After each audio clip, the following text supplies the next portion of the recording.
বন্ধুরা, welcome to Shikha's blog. তো বন্ধুরা, আশা করি তোমরা আমাকে সাপোর্ট করবে, যেহেতু এটা আমার ফার্স্ট ব্লগ। তো আমি ব্লগে কি তোমাদের সাথে শেয়ার করব সেটা বলবো।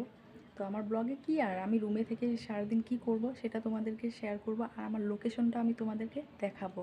তো প্রথমত ভিউজটা আমি তোমাদেরকে দেখিয়ে দিই। যেহেতু বৃষ্টি পড়েছিল এই কয়দিন থেকে খুবই, তোমরা যারা যারা আসাম থেকে দেখছো তো আমাকে কমেন্ট করবে যে কে কে আসাম থেকে দেখছো।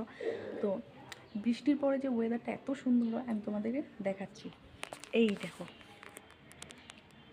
তা আমি আছি এখন শিবসাগর জেলায় নাজিরা সিটিতে আছি। তো নাজিরা সিটিতে এক সপ্তাহ বৃষ্টি হওয়ার পরে যে মানে ভিউজটা না এত সুন্দর, মানে বলার মতন না। দেখো, এটা হয়েছে পান গাছ, এটা পান গাছ, এটা তাম্বুল গাছ। দেখো, পান আর তাম্বুল কে কে খেতে ভালোবাসো আমাকে নিশ্চয় কমেন্ট করবে। আর এটা হয়েছে আমার ঘর, রুম।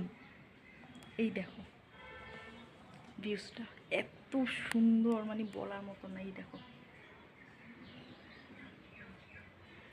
ছাদে যাওয়ার পরে তো ভিউজটা আরও সুন্দর লাগবে, আমি তোমাদেরকে সেখানেও নিয়ে দেখাবো।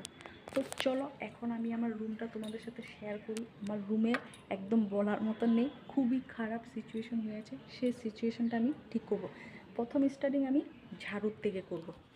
এই দেখো, আমি ঝাড়ুটা রেডি করে রেখেছি। তো আমি ঝাড়ু মেরে রুমটাকে সুন্দর মতন পরিষ্কার করে নেবো। তো আমি বিছানাটা গুছিয়ে নিয়েছি ঘুমের থেকে উঠে। এটা ফ্যান, যে গরমের দিন আসছে তো এটা দরকার হবেই। এটা আমার ছোটো মোটো রুম, এটা টয়লেট, এটা আমার কিচেন ঘর। কিচেন ঘরে দেখো আমি বাইরের ভিউজটা দেখাচ্ছি। দেখো, এই ক্লিয়ার হচ্ছে না? হ্যাঁ, এই দেখো বাইরের ভিউজটা খুব সুন্দর, খুব সুন্দর লাগছে। আর একদম সবুজে সবুজ হয়ে আছে, খুব সুন্দর লাগছে। তো চলো এখন আমি কামটা সেরে নিই, তারপরে তোমাদের সাথে কথা বলবো। আরও বহুত কিছু দেখানোর বাকি আছে আমার ব্লগে, ঠিক আছে? তা তোমাদেরকে আরেকটা জিনিস দেখাচ্ছি, সেটা তোমরা মানে অবহেলা করবে না, আমি জানি।